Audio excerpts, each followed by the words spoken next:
everyone. Thank you for tuning in to my channel today. Gina Jumazy, psych nurse practitioner. We're here on these internet streets. I try to make it okay to now be okay on those tough days. Thank you if you're a new listener. Thank you if you're a supporting listener. I'm gonna jump right into it. In our psychiatric world,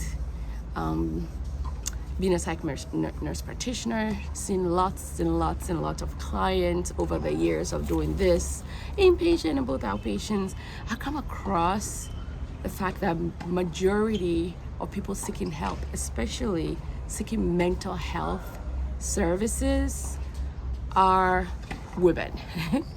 And we recently had Father's Day earlier this month. If you're checking this video out, it's about June when I'm recording. So we had Father's Day, and then I realized many of my clients being female, and many people coming in service to seek therapy, medications, or both, or coaching, different things like that. But then I find that they're females. So I wanted to touch a bit on men's mental health, and just speak on it just a little bit, especially culturally, like for some of our African American culture, maybe Hispanic culture, Asian culture, Indian culture, islands. A lot of our men and Caucasians too, sometimes it can spill over to there. It depends on how truly that man was raised as a boy, the environment. But in general, society has it that men need to present constantly as macho, like they absorb whatever emotions that they might be experiencing. Because if you're doing life up until a certain point on time, whether you're male or female, life happens and happens fast. There are many times where a lot of people might be getting ready to get into a situation, a crisis or whatever, or you're getting over a difficult time, or you're getting ready to get into one. See, so there's three things. So both men and women experience that, right? You can't avoid experiencing difficulties. And when you have certain difficulties from a spectrum of 1 to 10 or whatever, sometimes it's easy to get over, and sometimes it takes some degree of help, support, and different things, using different tools, different therapies to get over it. But many men might not necessarily, because culturally, societally, it's expected that they show up macho.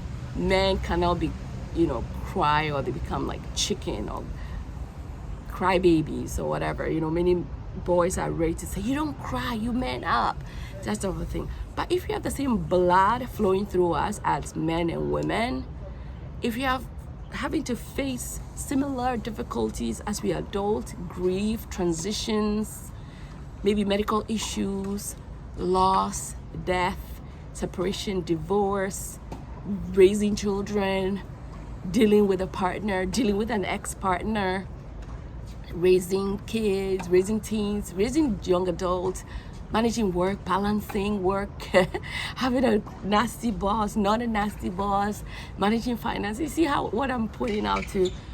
So men do difficult. So, but women, we culturally, we are emotional beings. So let's say we seek the help of therapy. We seek maybe our sisters, our friends, whoever, elders from the church, whatever coach that you have in your, circle, to talk about whatever the situation is, to get perspective. Sometimes it's not even about that other person you're talking to fix or make it go away. They can help you in that way too if it's needed. But for the most part, you just want to get it out of your chest to maybe alleviate the anxiety. And I'll do a video on avoiding anxiety and fear and how that can show up. But anyway, men usually, instead of seeking that source, Sometimes, unless a partner makes, like, at the brink of a separation or a divorce or something life-threatening health-wise, then maybe sometimes they are forced to show up to talk about it. It's some of the support stuff that I just mentioned, support entities that I mentioned. Otherwise, usually men will go into their men's cave, they will withdraw, or they will numb with alcohol, they will numb with like marijuana, they might numb with other hardcore substances just to manage themselves through the difficulties and just shove it into the back burner, under the rug kind of thing, and just keep it moving.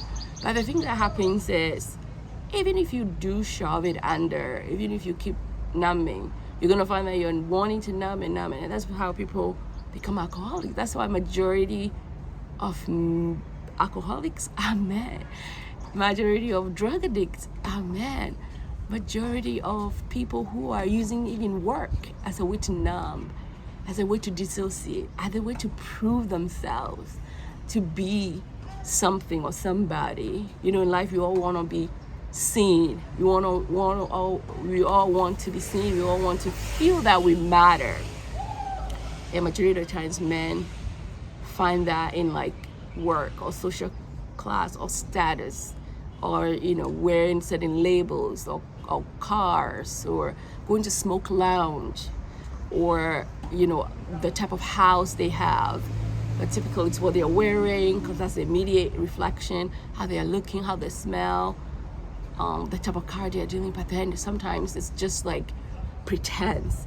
At the core of that person or that man, they're just wearing a mask, and a lot of times they're empty inside, they're suffering.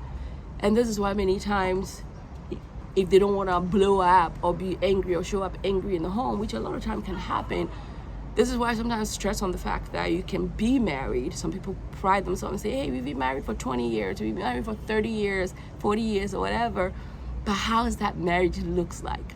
Or sometimes with that length of marriage, that woman might have had to, and that woman sometimes in some partnerships, it might be homosexual partners, which is minority, by the way, but I usually specify heterosexual relationships. But I try not to disregard that other partnerships can be homogamous partnerships or relationships, so it's wife and wife, that kind of thing. But usually the man will find solace in using substances to numb the emotional pain and get through it, or distracted work, or if not, and they're not doing any of that, they might be in the home and be very angry. Like everybody's walking on stone, eggshells, right? Everybody's like walking, tiptoeing around them, not to get them angry, because when dad or the man of the house get angry, it's a whole different thing. It's control. It's my way or the other way. It's like, we're going to my church. I'm controlling the money. I'm controlling the spiritual aspect. I'm controlling where the kids go to school. Your partner is literally there as an accessory. Everything is a surprise. There's no discussion. There's no mutual goals and individual goals with the man and the partner. You see what I'm saying? So it's more like anger outbursts all the time. Even they're hitting up on the children, they're yelling. And men, when they have big voices that they yell, the kids crumble, they hide, they can't be themselves in their home. They're home, but they're so discontented. Everybody's like so dysregulated. Everybody's like picking at each other. Outside the home, it seems like everything is good and looking good, but the partner, the wife maybe, the children maybe are the innocent victims of that man's unhealed trauma, of mother and father wounds from their childhood, of whatever stresses they're dealing with on top of their traumas, and they're not willing to deal. So sometimes it becomes super unbearable and difficult. And some of the women maybe might seek my help for coaching, for therapy, for medications to sleep, because they can't even sleep in their own home. Maybe the man has chosen to go live in the man cave, or living in a whole separate quarters of the home, sleeping on the couch. The children are seeing it. The only fool that the children don't see it.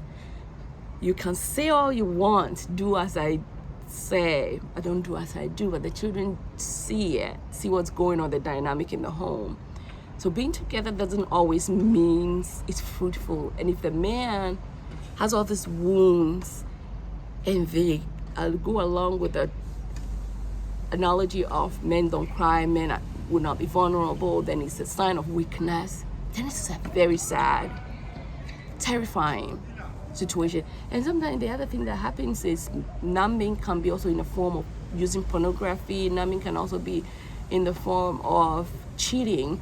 So instead of dealing, running away to find that dopamine hit from the side piece, on the side, so it's just like quick numb hit, and then they come home, or they're emotionally cheating, talking to the person in their office, or this person they meet in a hotel for an hour or two, the person they meet on Friday night or Saturday night when they claim they're working long hours, or when they travel for work, that person they meet up out there in the hotel where they're staying or whatever lodging they're doing, and then they show up as like a good person. But hey, I've seen cases where through men not seeking help, not only the drug addiction issues, the dysfunction in the home, the anger, I've also seen where men bring in diseases like STIs in the home to the women. I've even seen sad cases of men bringing in STDs such as HIV and AIDS and putting all the family in jeopardy. I've seen cases where HIV and AIDS to the woman who is now in full-blown, AIDS mode, and then a child has caught the sickness. I've seen it. I work in the ICU for many years, and this is what led me to doing the psychiatric part of mental health, because I was like in the ICU, in the ER, in the nitty-gritty, the acuteness of people being sick. A lot of time men come there because now they're like really, really sick, acutely ill. Not just the ones that I mentioned, but sometimes high blood pressure. That's the silent killer of our men, right? Because they embody the anger so much. Before you know it, they have high blood pressure and treated. Even when they have a high blood pressure, guess what? They're not willing to take their medicine or change their diet. They're not willing. They become a nightmare in the home beside drug addiction. They're not willing to take their blood pressure medicine. They're not willing to change their diet. Even if they change their diet, it would be like a few days and they change. And then the woman is left to be scared. Like, what happens if you're not here anymore? Or another big thing is obesity. High blood pressure, strokes, heart attacks, all of a sudden, because of the stubbornness that comes with a man not being open and willing to seek mental health services. This is why I designed my practice in such a way that men can reach out to me, to the support people I have in my practice, therapies, coaching, whatever, in the comfort of your home. Because sometimes, especially if you're in Ghana, like going to Pantan Hospital, that's like the stigma of the stigma. They literally, like in my language, they'll be like, oh my God, oh my God. Have you seen that person? He's losing his coconut.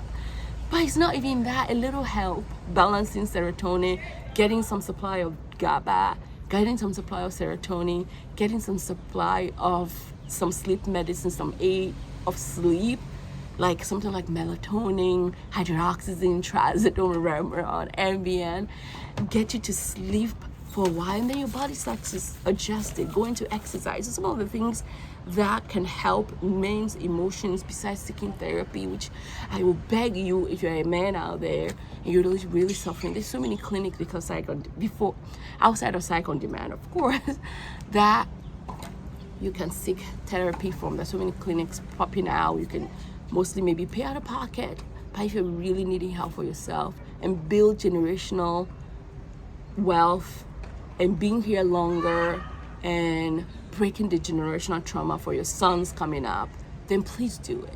Please seek help. Don't take your anger out on the children. Don't neglect and abandon your children. Please seek help. There is help. There is help. Because the longer you wait, the more it's going to get worse and worse. Not only physical, emotional, even legal stuff. Majority of men in the legal system, majority of people in the legal system in our jail are men. because they go crazy and they commit unnecessary crimes. I just don't get it. For me though, my son is already in therapy, individual counseling at school, family therapy, because I know my lineage. I know who my ex is, I know who I am, I know both our lineages. So I'm like, hey, preventative help here. So going to the gym can be an outlet besides therapy. Building discipline, like discipline yourself around using of substances, alcohol, marijuana. I always preach like everything in moderation. Like we gotta pick our vices, right? So even with food, healthy food, add the whatever, the carbs to it, and make sure you're balancing out with some vegetables and fruit. A lot of men don't eat vegetables and fruit, but add it. Mix that rice and jollof or whatever, rice and beans, that mac and cheese, mix it with some broccoli. You see what I mean? So still getting the good stuff. See what I mean? So sports, going to the gym, hiking, walking, running. You start walking, you can eventually start running to get that inks out instead of going to numb. Check your emotions and label your emotions if you can, please. Check your emotions every hour. Okay, how am I feeling right now? Like checking with myself right now, I feel a bit maybe anxious and excited at the same time. Anxiety and excitement sometimes mimic the same way. Checking yourself, okay, so how can I soothe myself in this moment as a man? Maybe breathing. Now, checking in with yourself, going to a bathroom or a closet, going to your car for a minute, like reset yourself before you engage, before you blow up. Take a minute. Because you blow up on your wife or your girlfriend, your fiance or your child, take a minute to reflect and have a conversation. If you can have one-on-one conversation, guess what? If you have one-on-one conversation, guess what? You can definitely find an elder in the family, find a pastor, which sometimes they don't want to do, which is fine because then you feel like putting my business out there. But a therapist is a safe space because that therapist is not going to call and say, hey, listen, John just came to my office. Oh my God, John is losing his shit, okay? Like, he's like going off the bunker. And mind you also, sometimes some medications that we are on can also prompt anger, depression, like steroids. If you're using steroids, whatever, for sickness, infection, respiratory infection, things like that, you're using different medicine, antibiotics, something can spark a period of instability in the mood. So really, why it's important to check with your mood, where you are, work, medicine, all those things, to see how you're feeling. Am I feeling depressed? Am I feeling anxious? Am I feeling contented? Am I feeling sad? Am I feeling angry? Labeling your feelings, teaching your son to label the emotions they're feeling and helping them to navigate how they're feeling instead of always like corporal punishment or dismissing them, because you're not validating them. When you're not validating your sons, guess what? They grow up knowing that they are not validated. The partner they're with might never validate them because they have become accustomed to how they grew up. Remember, your environment as a child really plays a role on who you are, who you are exposed to as a child. What you see now become a part of you as an adult. So really not being self-aware to know how you're presenting, how you're showing up, the stories you're telling yourself, other people around you now is really important. So when you develop that labeling, then it makes you more aware of yourself to seek the help of a third party when you're going to have those difficult conversations, to take a minute first before you talk to your partner so it doesn't feel like you're being aggressive or passive aggressive or make everybody in your home super scared and everybody's walking on eggshells, and it becomes a very toxic, nuclear family really to deal with. So I just wanted to jump on here and give a few nuggets for our men, to our sons now, so that as we navigate this, not only are we breaking generational traumas, but we're also passing on the good baton to our children going forward. So until the next video, oh my God, I'm always spend 20 minutes doing this video, but it's a little lengthy because I'm so passionate about women's issues, but also with our men. Really, there's a lot of help out there. When the family unit, a nuclear family unit, is really cohesive and seeks help, and there's so much help, it just makes for a beautiful thing. Not only are you building legacy, you're building partnership with your partner, you're breaking generational traumas and legacies, but you're also like a good human overall as a man. So until then, bye. Whip it in your mind. You can whip it in the mind of your man in your life. Seek help, please, man. Seek therapeutic help, psychological help. There's help. The stigma doesn't have to be anymore. Really, I mean it. I'm sending you so much love out there. If you're a man, or if you know of a man, an uncle, a grandpa, a partner, an ex-partner, who you know can benefit from mental health care, please send them a text, write them a letter. Don't give up on them, truly. Bye.